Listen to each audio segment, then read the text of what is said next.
भविष्य की सजाओं की अंतर्दृष्टि। चेतना एक प्राकृतिक न्यायाधीश के रूप में। बहुत जल्दी मानव प्राणी यह महसूस करता है कि उसकी पसंद तटस्थ नहीं होती।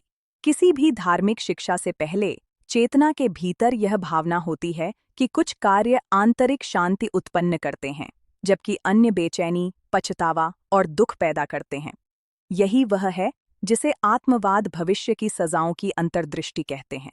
यह अंतर्दृष्टि किसी बाहरी रूप से लगाए गए दंड के डर से नहीं, बल्कि चेतना के एक प्राकृतिक तंत्र से उत्पन्न होती है।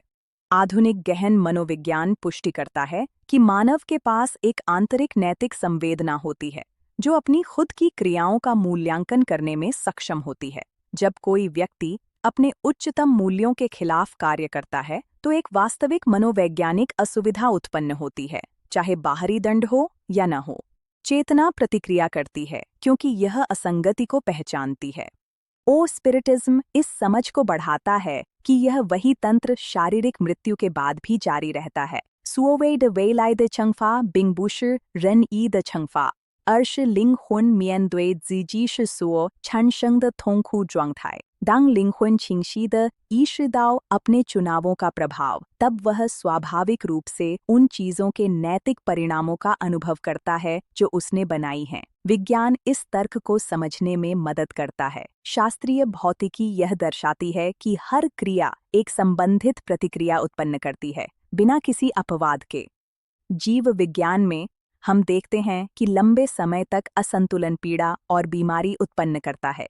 इसी तरह चेतना के क्षेत्र में नैतिक कानूनों के विपरीत दृष्टिकोण आंतरिक असंतुलन उत्पन्न करते हैं। कोई दंड नहीं लगाया जाता, केवल प्राकृतिक परिणाम होता है।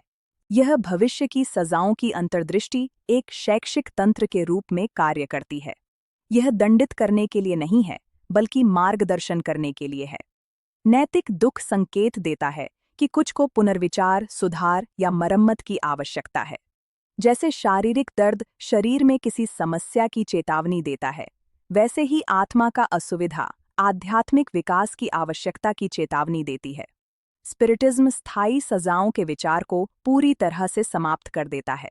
कोई भी दर्द अनंत नहीं है, क्योंकि कोई भी चेतना स्थिर नहीं रहती। जैसे जैसे सच्चा पछतावा उभरता है और परिवर्तन के प्रयास में बदलता है, दुख अपनी अस्तित्व की वजह खो देता है। आत्मा सीखती है, समायोजित होती है और आगे बढ़ती है। यह समझ जीवन को एक गहरे शांत जिम्मेदारी के एहसास को लौटाती है। हम डर से सही तरीके से कार्य नहीं करते, बल्कि समझ से करते हैं। हम दंड से बचने के लिए गलती से नहीं बचते, बल्कि इसलिए कि हम मानते हैं कि प्रत्येक चयन हमारे अपने आंतरिक स्थिति का निर्माण करता है, अब और भविष्य में। यदि यह विचार आपको चेतना और आध्यात्मिक जिम्मेदारी की भूमिका को बेहतर समझने में मदद करता है, तो लाइक करें, साझा करें और अपनी टिप्पणी छोड़ें। आपकी भागीदारी इस संदेश को अधिक लोगों तक पहुंचाने में मदद करती है।